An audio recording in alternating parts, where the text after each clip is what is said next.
Okay, this is almost 24 hours with the Skippy pump running, and I'm still doing some maintenance around, fixing the lights, and but the water is a lot clearer. Still not clear, but it's a lot clearer than what it was 24 hours ago.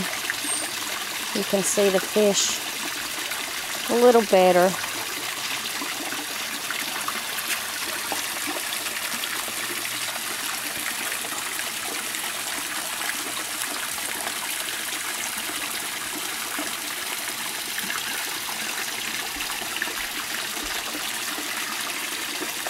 It depends on how the light hits it, whether you can see clear or not.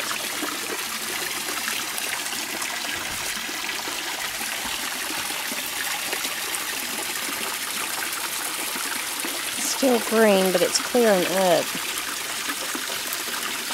for what it was. And then the inside of the filter, it's filled. We took out most of the water hyacinth out and put in the top of the Skippy filter. You can see it's pretty green and gross there around the drains, draining out and go around. It's pretty gross, but hopefully before long it'll clear up and